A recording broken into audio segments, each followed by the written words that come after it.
It was already too late to shout a warning to Scoot so she could escape from the cabin. Too late to do anything except hang on to the wheel with both hands. Too late even to pray. He did manage a yell as the sea dog became vertical. She rose up the surface of the wall stern first, and then pitch pulled violently, end over end, the bow submerging and the boat going upside down, taking Sully and Scoot with it. The 40-foot mast, sails intact, now pointing toward the bottom. Scoot was hurled upward, legs and arms flying, her head striking the after galley bulkhead, and then the companionway steps and the interior deck, which was now the ceiling. She instantly blacked out. Everything loose in the cabin was scattered around what had been the overhead. Water was pouring in and was soon lapping at Scoot's chin. It was coming from a 4-inch porthole that had not been dogged securely and a few other, smaller points of entry.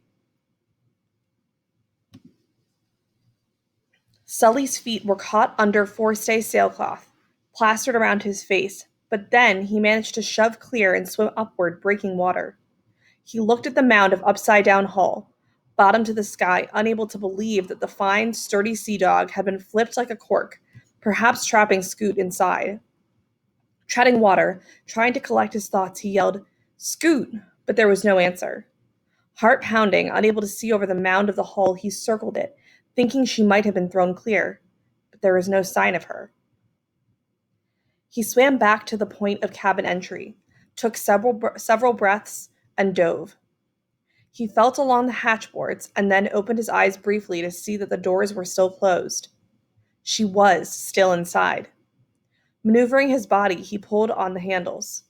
The doors were jammed, and he returned to the surface for air. He knew by the way the boat had already settled that there was water inside her. Under usual circumstances, the hull being upright, there would be 4 feet 9 inches of hull below the waterline. There would be about the same to the cabin overhead, enabling a 6-foot person to walk around down there. Panting, blowing, Sully figured there was at least a 3-foot air pocket holding the sea dog on the surface, and if Scoot hadn't been knocked unconscious and drowned, she could live for quite a while in the dark chamber. How long, he didn't know.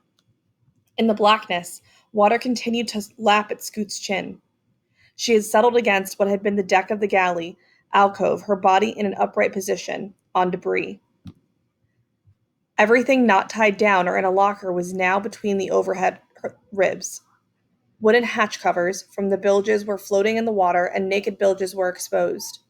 Just aft of her body, and now above it, was the small diesel engine, as well as the batteries. Under the water were cans of oil, one of them leaking.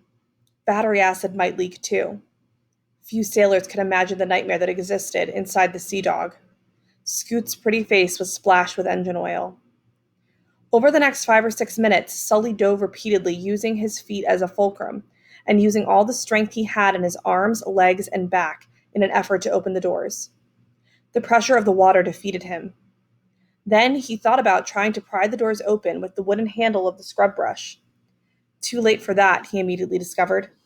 It had drifted away, along with Scoot's nylon jacket, her canvas boat shoes, anything that could float.